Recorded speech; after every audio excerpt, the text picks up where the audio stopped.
more joining us, but in the interest of everybody's time, we will get going. So welcome back after the new year and a break from getting the plan in last year. We'll start with our agenda and roll call. Kendall, please. Thank you. All right, Brian Yonta, Dave Wegman, Derek Bays. Here. Thank you. Summer Johnson for Doris Cooksey. Here. Thank you, Summer. Debbie Reed. Here. Thank you. Nefi Garza. Here. Thank you. Kara Tackett. Here. Thank you. Jeff Carroll. Here. Thank you. Robert Reyna. Here. Thank you. John Beasley. Suzanne Scott. Here. Thank you. Jose Reyes. Here. Thank you. Dave Mock. Here. Thank you, Dave. Donovan Burton. Here. Thank you. Marty Kelly. Here. Thank you. James Blount. Jamie McCool. Jared Bowen. Here. Thank you, Jared. Chris Robles. Here. Thank you. Anita Machiavello. Okay. Chair. we Anita's have a- out. Anita is out, Sorry? but this is Mike Kelly sitting in for Anita on behalf of Texas Water Development Board. Thanks, Mike. You'll have an item to introduce yourself pretty soon here. Thank you. Thank you. All right. Thank you, Kendall. Do we have any public comments? No one has signed up to speak. All right. Next agenda item is the approval of the minutes from the previous San Antonio Regional Flood Planning Group meeting. I know it's been a while, but are there any comments regarding the minutes? I move approval. All right. Motion from Donovan, I'll second that. second from Nefi. All those in favor, say aye. Aye. Aye. Aye. Any opposed? We'll give this. Any opposed? All right, minutes are approved. Next item is discussion and appropriate action to elect officers and members at large of the executive committee. Kendall, please do the briefing. Yes, sir. So welcome to cycle 2 of regional flood planning. As per the bylaws, now that we have started a new cycle, we will have to hold elections for our executive committee, which consists of our officers, chair, vice chair, secretary, as well as 2 members at large for the executive committee. There are no term limits. So on screen here, you can see the executive committee as it stood when we wrapped up in June. And I'll remind everybody that the term is 2 years, so we will re-elect in 2026. I make a motion that we approve the executive committee as listed here for the next term, 2-year term. I'll second that.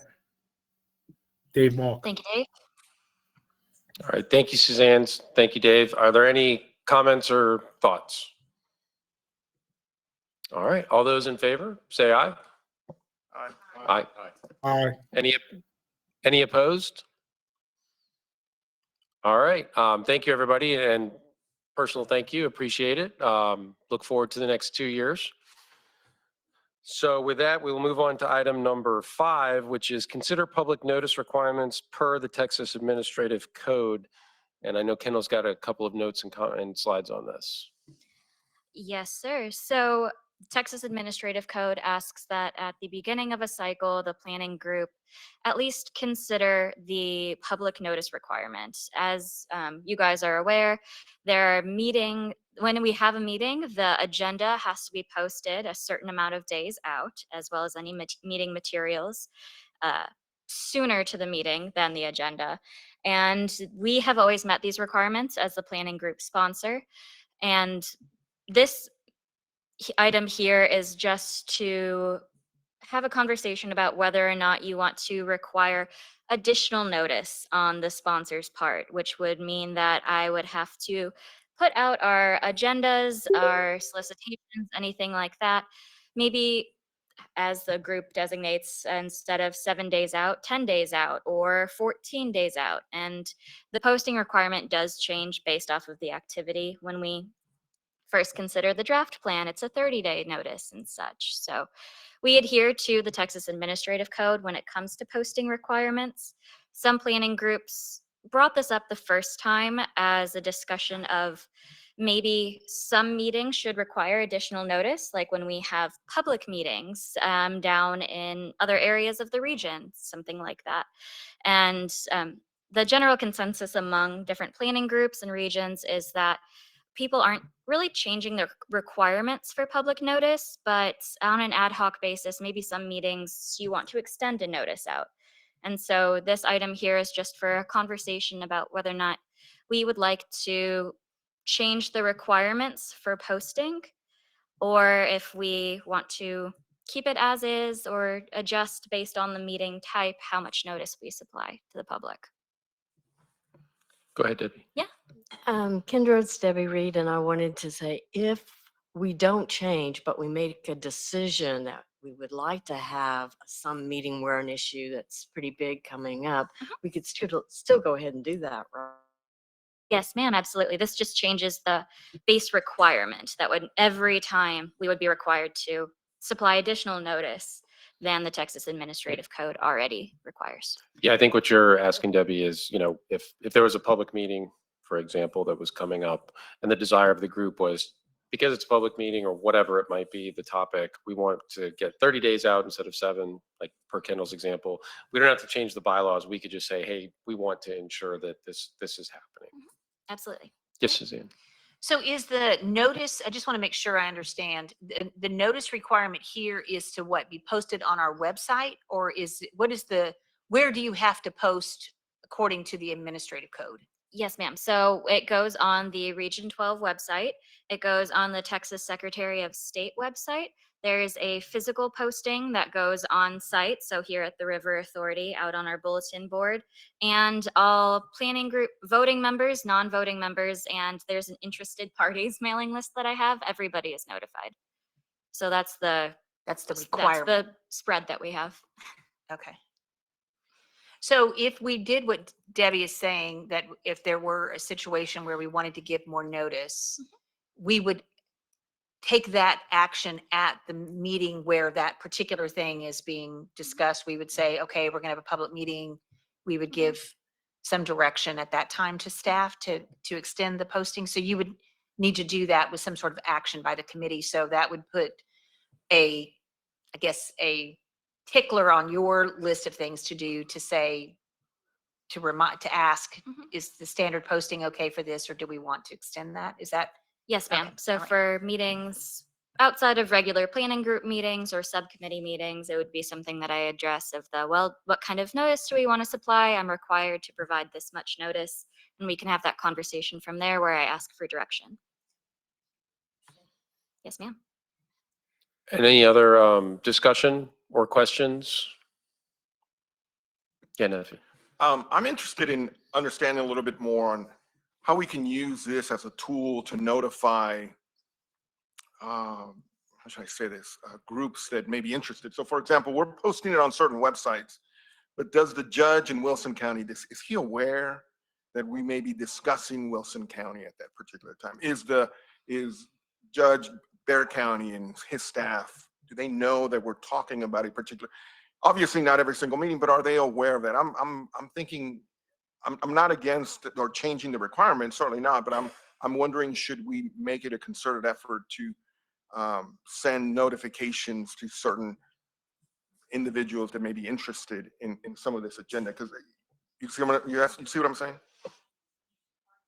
Yes, and so at the beginning of cycle 1, we did considerable outreach to counties in the area. County clerks and judges are on all of our mailing lists, and they're required to post when we have a solicitation. for a vacancy. And when we have public meetings, like ones we did last cycle in different areas downstream of the San Antonio River, we contact the elected officials in those areas to keep them involved.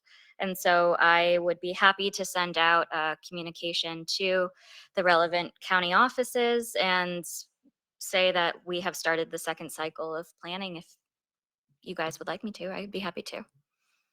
Could just by practice add the all the county judges in the region to the interested party list, and they would just go out with the rest of them. Yes, ma'am, I can do that.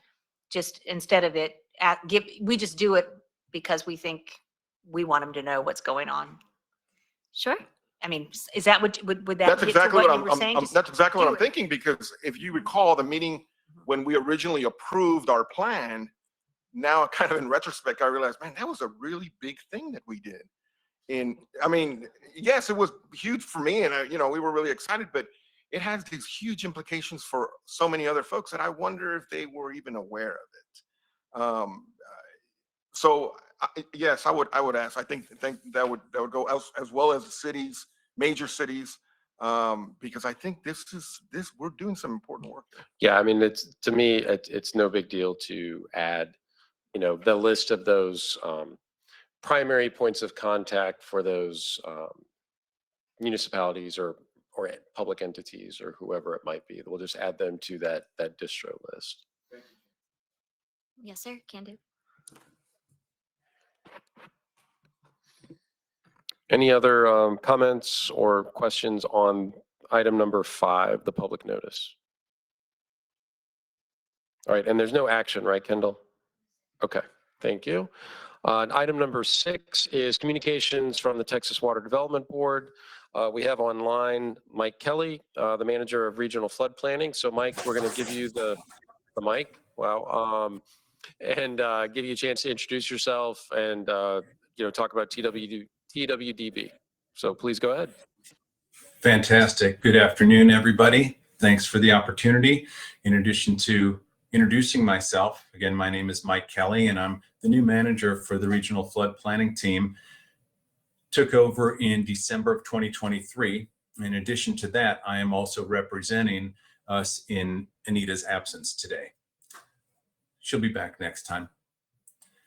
A little bit about myself is I spent most of my career with a municipal drainage utility. So I've got a lot of experience with flood planning, with flood implementation, with FMPs, FMSs, and FMEs. I speak the language pretty fluently, and I'm just getting to know all of the regions, all the regional participants. And my goal here is to become fluent in what y'all do in your particular needs, and then be able to blend that with the processes from the Water Development Board so that my staff and I can assist you in cycle 2. With that, I'll go ahead with a couple update items from the board. First of all, I want to thank everybody for your hard work in addressing the RFIs that came through, especially as it was so close to the holidays. We really appreciate that extra effort, and congratulations on receiving that acceptance letter for the amended plan and all the RFIs being taken care of. Great job, everybody. Our next step at the board then is to take these amended plans to the board itself on March 5th of 2024 for final adoption.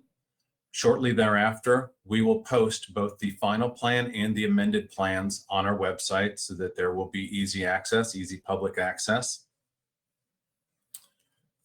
In other news, I'm going to refer you to the November newsletter, which is also available on our website. We've got a couple key dates that I would like to highlight. The first one is that the contract for cycle 1 expires on June 28th of 2024. That seems a ways away. The more relevant deadline that's coming up is February 29th, which is the deadline to request final payment.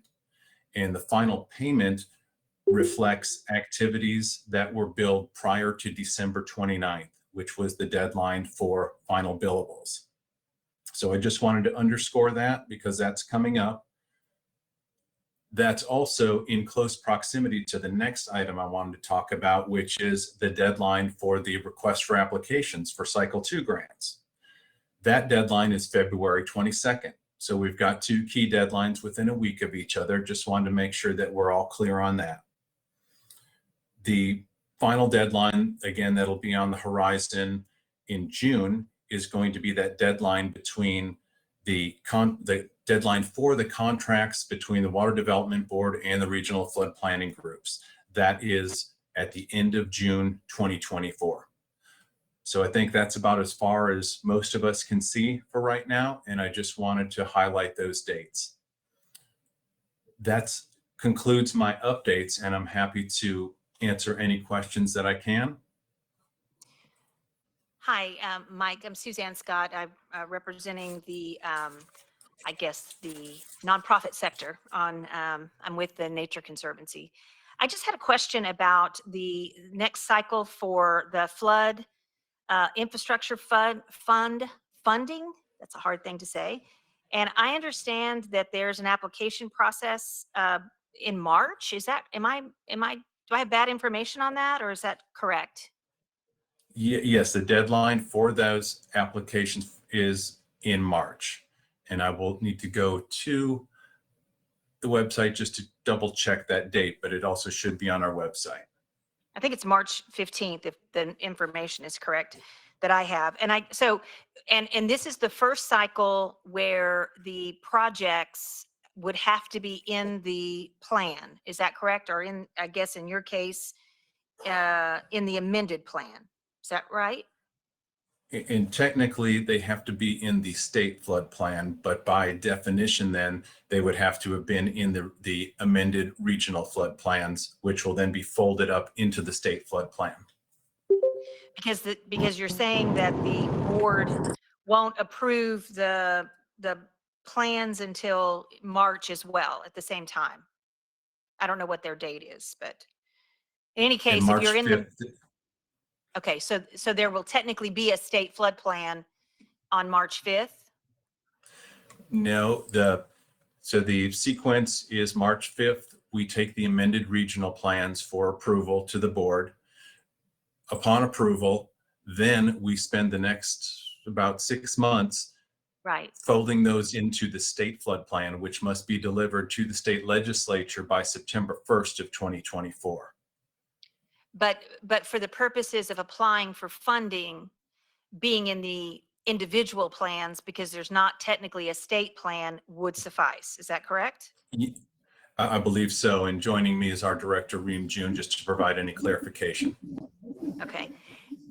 So I guess my next question is, I'm getting back to Neffy's point earlier.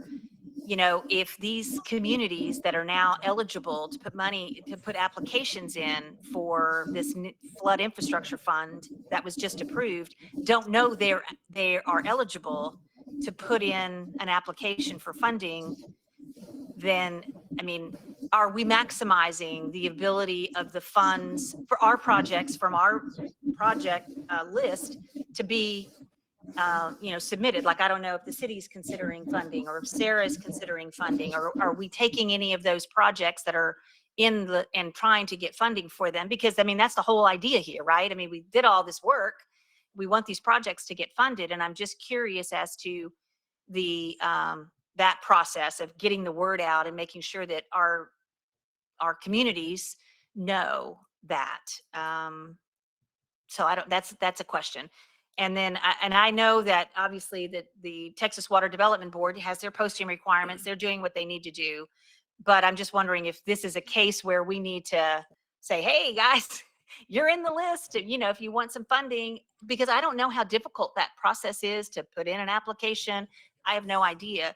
And it may be very difficult. And I don't know, Reem, are y'all putting workshops together to help these small communities submit these for this funding? I'm just trying to get a sense of how robust are we being to try to get, now that there's a plan, or plans, that we can try to get them out there and funded as much as possible. And what's the process to encourage those kinds of applications for this flood infrastructure fund?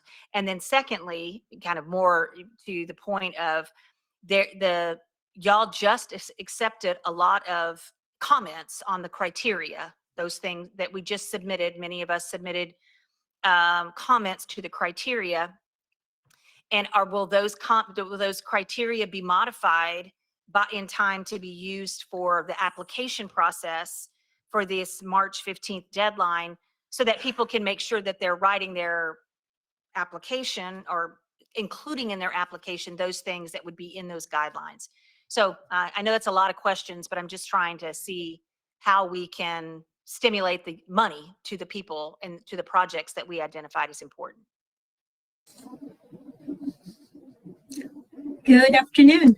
I heard several questions there, and I feel like few of them are directed towards TWDB and few of them are probably for yourselves. So I'll respond to the one I heard for TWDB. I'll start with that, as we have communicated previously, that our planning process and our funding prioritization are two independent processes, just much like last time. You mentioned workshops, so it would be very similar to what we did last time. If you're requesting for specific information, please direct it to our planner and we'll get you the answer when there might be a workshop. In terms of the comments, this is a formal public comment process. So every comment that we have received as an agency will be responded to and will be posted on our website. If those comments are going to change any of the criteria, to my knowledge, I'm not aware of many anticipated changes. There are some small tweaks that might happen, but every comments that we received from the state, from the planning groups, or from any individual will be addressed, will be responded to, and will be posted on our website, and it will be taken into account. March 15 deadline is the abridged application deadline, much like last time, and then there will be a full application. So once the abridged application is posted, after we receive the abridged application, a rank list will be posted, and then we'll start inviting full application from that list. It's very similar process to last time. And you already got to the answer of the last question, which was, do we have to be in the plan? Yes, you have to be in the amended plan to be eligible for FIF funding. For all practical purposes, that is the requirement right now. And then those are going to make it to the state plan. Did that answer the questions that I heard?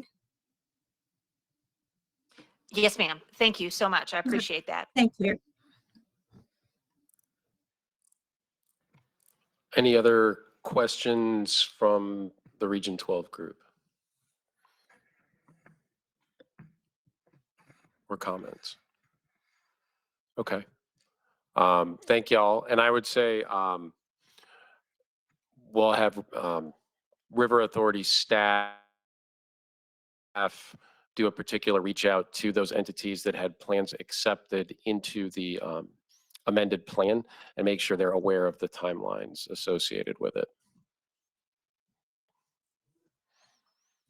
Do you know if y'all are going to apply for City of San Antonio, or Sarah, have y'all looked at any opportunity from the plan, from any projects that y'all were sponsors of in the plan?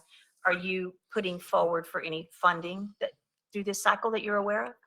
Yeah, so the city has recently started really get on this binge about grants, and so we're working in that direction. Right now, we're actually trying to submit to get a BRIC grant from FEMA, FMA grant from FEMA, but we are bringing in some consultants to help us because there's a lot of grants out there to figure out which ones are the best, which ones we need to allocate resources to. So we know the FIF is going to be one of those on there. So it's a list. We're not expert grant writers, so we have to bring in all these experts. But if the FEMA applications are a nightmare, right? I mean, it's crazy. So I don't know what this one's going to look like. I'm a little scared, but we'll definitely apply for that. What I'm kind of unsure about is that if we have the flood plan or the amended flood plan, and there's all these projects, you would think that every entity would submit. Is that going to happen where we're just going to get all these applications, or do we have a say-so in who's submitting, or No. any entity can submit? We definitely don't have a say-so in who submits. Like, we're not a screening entity for that perspective. I mean, I guess theoretically it's possible that, every single entity submits every single plan that was approved or submits an application for every single project that was in the plan.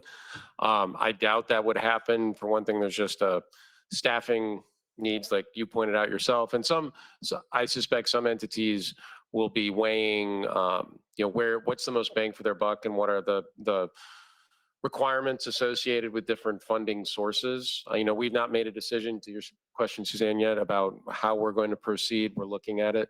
But we certainly weigh those things too, about staffing requirements, and then also just what strings are attached and is it worth chasing that or something else. So there's no way to know, and how many are going to go in. Yeah, there's some FEMA requirements too that say, every community can only submit like one or something. Like Yeah. we have to pick our best one and No, I'm not aware of any requirements like that for the state. So the city could submit all 10 or whatever it was of y'all's that were in there. And it can be for all the FMEs, any of the FMXs. It doesn't have to be just a project. It can be, I think, any of the 3 categories.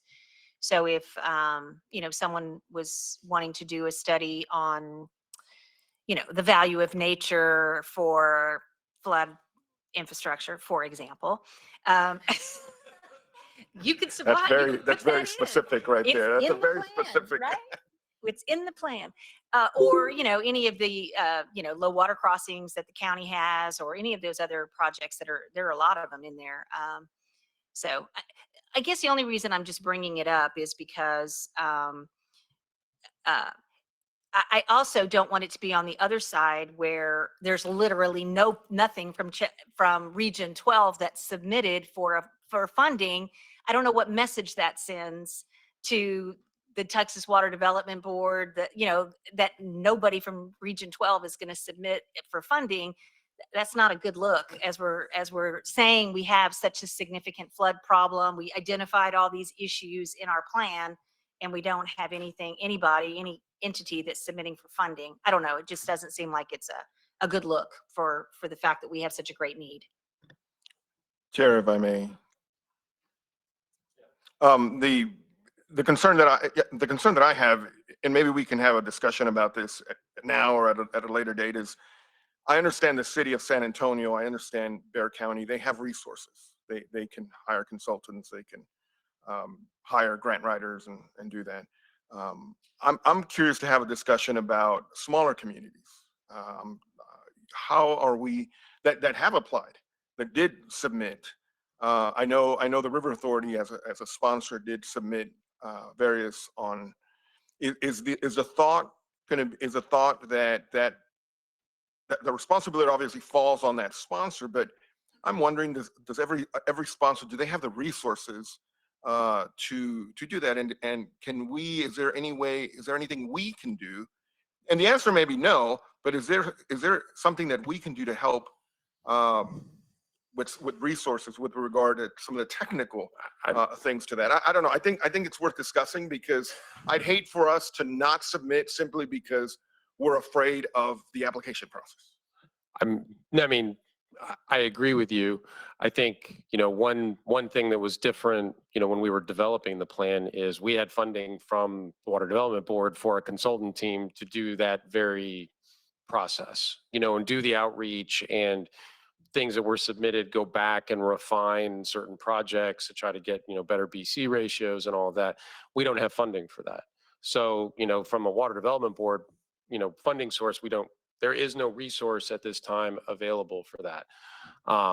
Depending on what the level of effort is, Sarah might look at it, but we're certainly not volunteering, to sign up and, help all these entities. I hear you on that.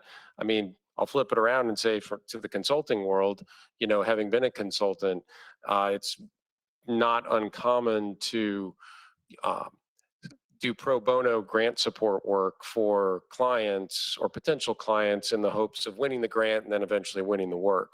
So, I don't think there's a one size fits all, but I would put that out to the consultants out there.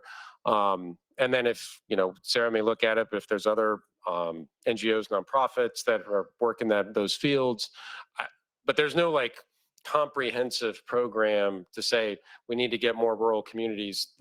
We don't have the funding for it. I do know that several, as you said, outside teams are working to contact entities and work with them through the process. For example, HDR and HAF and maybe a couple of others. So there is effort happening in the private industry to work with these teams. Because I think it has to be governments. I think there has to be, I think the applicant has to be a government is what I understand it. Because we couldn't, because a nonprofit couldn't sponsor a project is what I mean, we found that out Yeah. during the process. But anyway, good. I'm glad. Thank you, consulting community, for going out and trying to get try to drum up the business and try to figure out if there are some opportunities to get some of those projects in. I think it would be great, at least to try.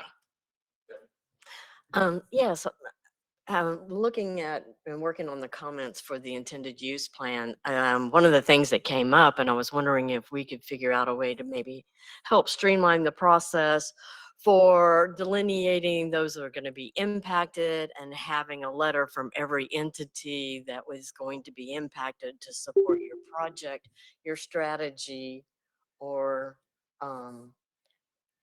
evaluation. You're saying a letter of support for those projects?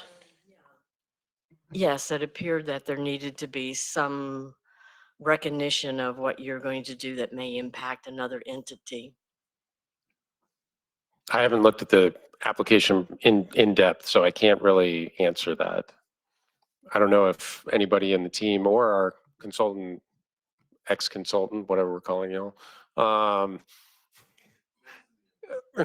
friends in the engineering community. I don't know if y'all have looked at the application process at all. Yeah, if you want to grab a mic and talk, but how challenging is it from your, just general assessment? The first round of application that was mentioned, Mike mentioned, there's not that significant of an effort. I was just telling Troy, there are some caveats that come with the funding, right? That you really need to get into and read. There's a whole document on things that probably the board needs to get briefed on. Is there's things. A lot of the smaller communities that we've approached, the idea of a study, which is a 75-25 usually split, something like that, is well received. But any project is a low interest loan, and that scares people off. So there are things that outside of just the application process, and then I think there's a lot of unknowns with this first round. Right now, I think there's a lot of wait and see what's going to get selected, what's going to be out there. These projects are ranked, and some of these some of your projects, some of your studies are ranked 1,000, 2,000, 4,000, 5,000. Well, how does that affect you? And so I think there's a lot of communities waiting to see. Most of them are aware. Even the smaller communities are aware of the grants and everything that are out there, because there's straight grant writers outside of us consultants that are approaching them and helping them as well. And several of the communities have their own grant writers, so that's been eye-opening as well. But I know the word is out there. We've identified for the Kendall and the River Authority, everyone who has a project in the plan. Every entity that has a project in the plan, and giving them a contact. So, reaching out and letting people know. But the application process, while it would be a heavy lift for some of these communities, if they have a grant writer or somebody who's used to it or have done it in the past, it's not the first part is not the heavy lift. It's once you get into them. You're saying it's the full application, sort of the second phase is the much more challenging, which makes sense. This is the abridged application up front, and it's only 15 pages or so. A lot of the information is readily available, or Texas Water Development Board has made that information readily available. So it is really sitting down and just putting the form together and submitting it. Yeah, the other Ron was talking about the challenges with grant matching. The other challenge that we're finding that cities are running into is the legislature has limited the amount of reserve funds that cities can now hold. And then that is not available for matching grants.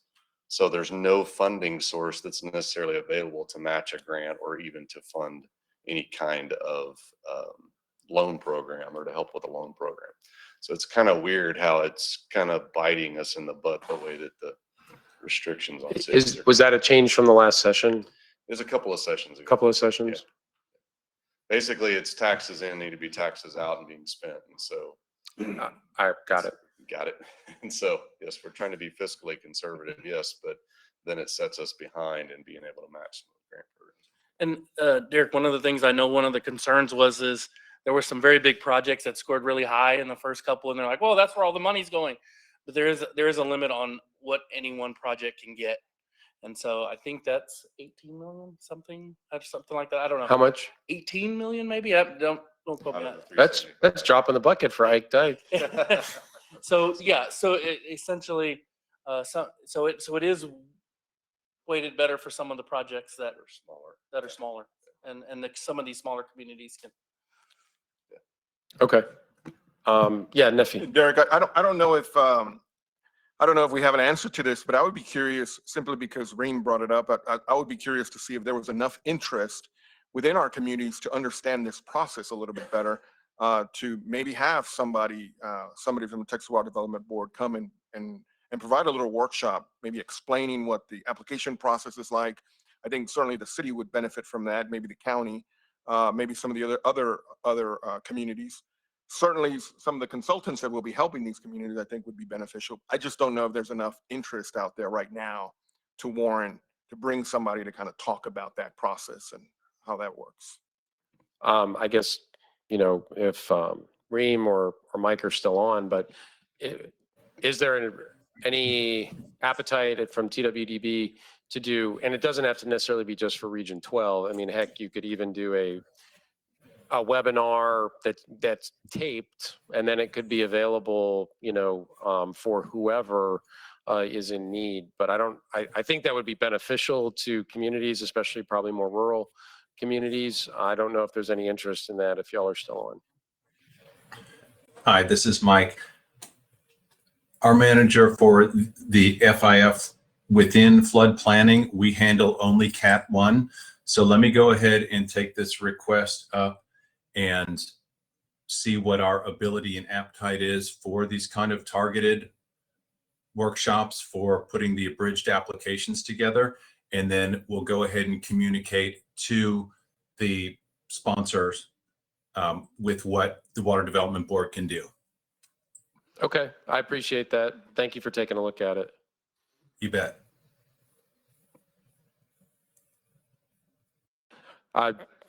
Troy was just saying that there were some webinars from the first round in 2020 that are still available online. So it's something that sounds like Water Development Board has done before. It may just need some updating for this new application round. All right. Any other comments or questions on item number 6, even though it was a really broad item number 6? All right, we'll move on to item 7, which is the chair report. First, wanted to thank the members of the Region 12 group for selecting or reselecting Sarah to serve as the group sponsor again for Cycle 2. Y'all, named us again the last time, or I don't know. It's all 2023 is a blur. I'll admit that, but we do appreciate having the opportunity to serve y'all again. We are also gearing up to make sure that we're properly able to serve this group for the development of the next phase of the plan, the new updates. And finally, on behalf of the River Authority, I wanted to introduce Steve Metzler, who's here. So if y'all remember, a number of the group remembers Melissa Bryant, who was our Director of Technical Services and retired last fall. We have now hired Steve Metzler. His title, we've changed it, but it's Director of Water Resources, but it's essentially the same function that Melissa served. But I wanted to introduce him. He's here in person. And Steve, if you want to give the 30-second to 1-minute bio just for everybody, because you'll be sitting and listening in like Melissa used to do. Okay. Yeah, thank you. I'm glad to be here. Came in from the North Texas area, served 7 years with Tarrant Regional Water District as an engineering manager, and then most recently with Trinity River Authority as manager of construction services. So long background on serving with river authorities and in and around rivers, especially in big metropolitan areas like this. So just happy to be here. This was a great opportunity that presented itself, and looking forward to working with everyone on this board. All right. Thanks, Steve. Kendall, let's move on to item number 8, please. Presentation on cycle 2 budget and scope of work. Yes, sir. Okay. Texas legislature provided more funding for regional flood planning as we move into the second cycle. The Region 12 budget specifically moved up from 1.8 million to $2.1 million. So as we move into this 5-year cycle, we will have additional funding to do so.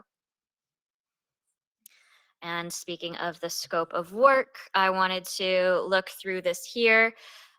Most of it, or a lot of it, is the same. There are a few changes. I tried to highlight them here. One that's not highlighted is that 3B and 3C just switched in order.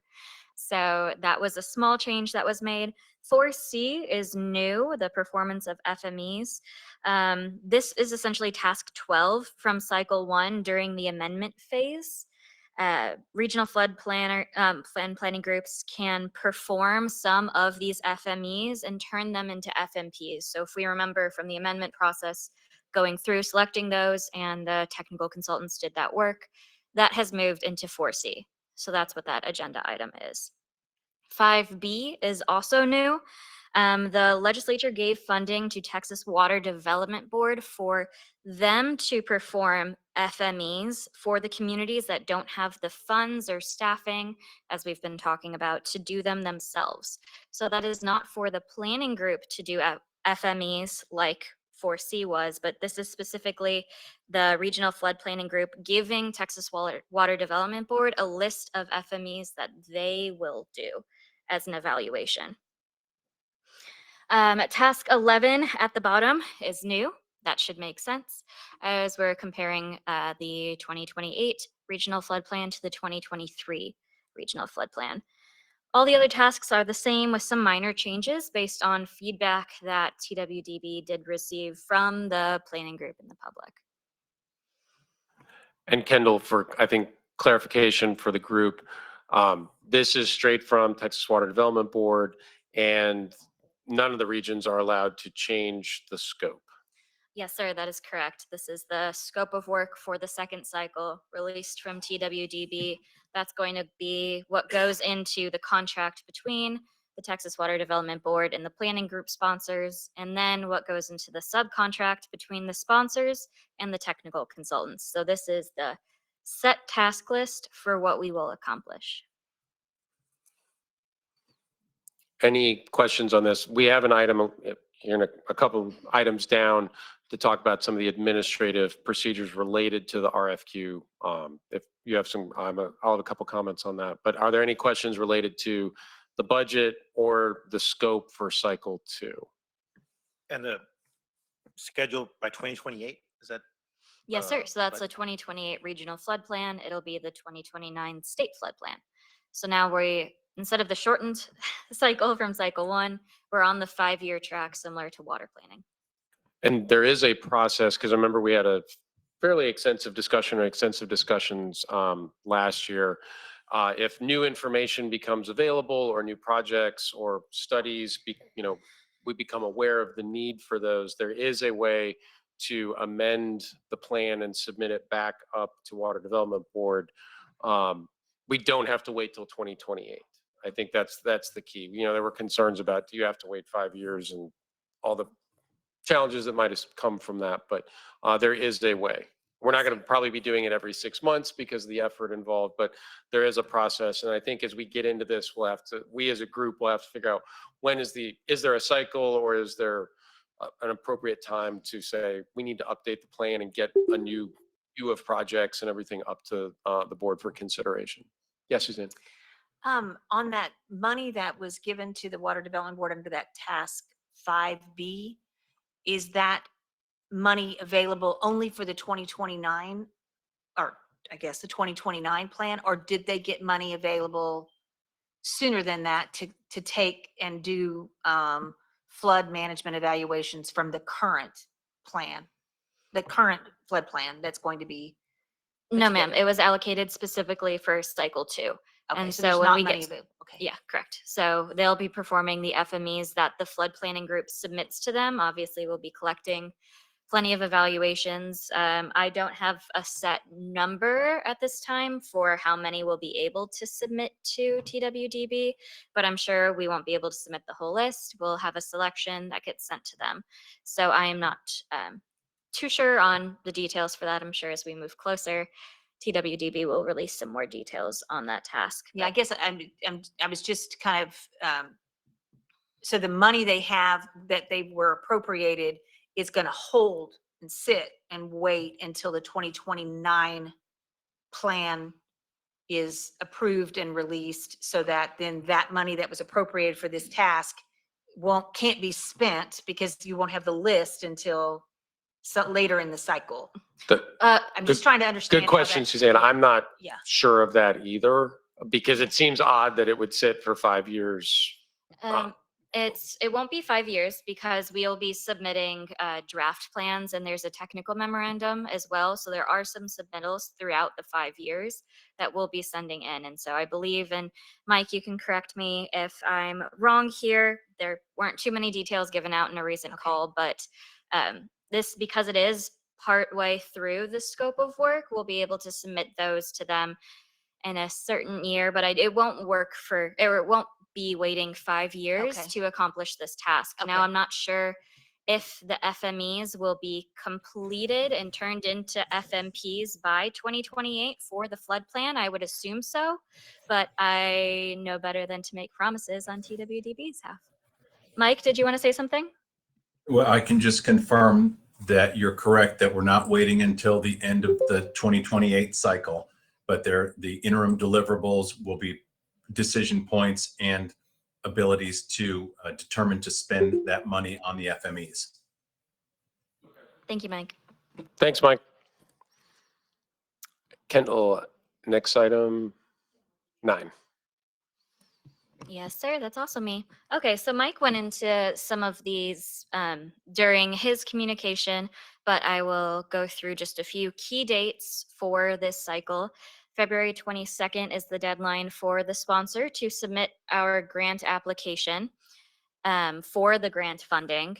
And June, after submitting our grant application, we'll begin the process of negotiating and executing the TWDB River Authority contract as a sponsor. These are all the either deadlines or target dates. So by June, we'll have that contract executed. There are plenty of hopes to have it done sooner than that, but that's the date that TWDB has since released as the deadline. Yeah, just to clarify, when this is talking about Sarah, Yes. Sarah as the sponsor for Region 12 to get the grant funding to execute cycle 2.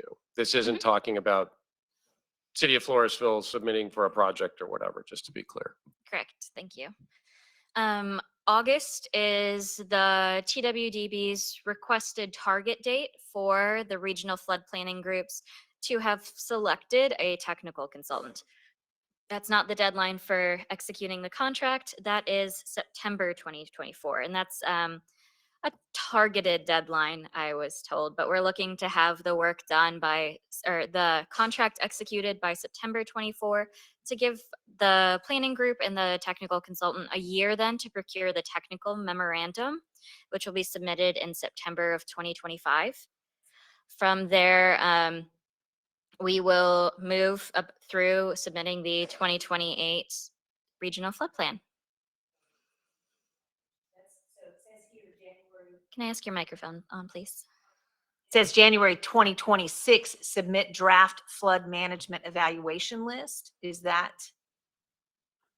the list? From my understanding, Mike, I might ask you to chime in. That is the targeted timeframe for the planning groups to give TWDB the list of FMEs for them to perform, but from my understanding, that was a hold almost in Okay. the schedule. Mike? Well, that's correct. In the draft contract body that we sent out just, I think it was January 16th, prior to the webinar, that's the date that we've got targeted in our schedule, and that's currently reflected in the contract that we will negotiate and execute for the submittal of those draft FMEs, of the list of FMEs. Thank you very much. Are there any other questions about the working schedule and the key dates?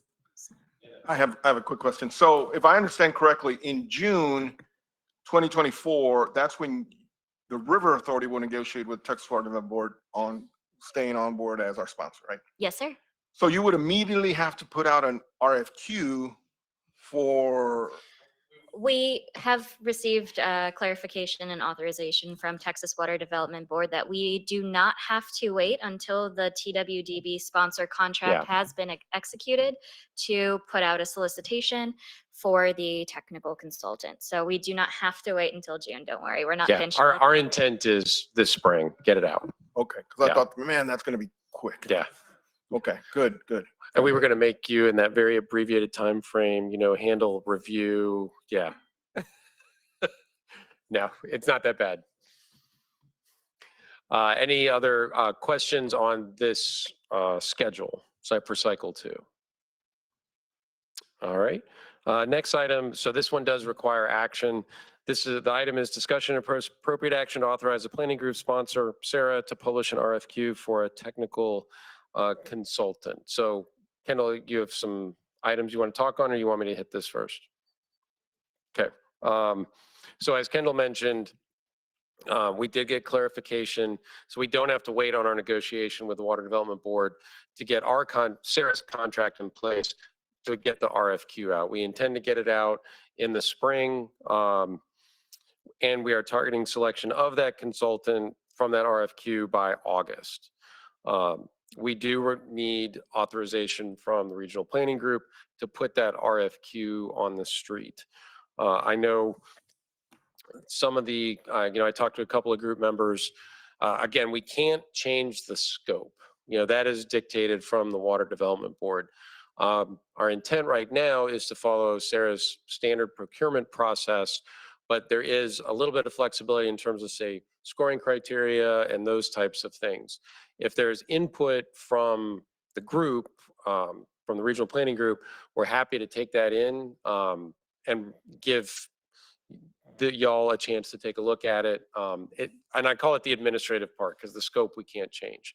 Yeah. Is there a desire to do that? I would still like to get authorization for us to go forward with the RFQ today, but we won't do that until we get any comments from the group. So I don't want to come back and get authorization. I'd like to get it, but I'll say, hey, if y'all have feedback on what that RFQ might look like administratively, we would be happy to take that.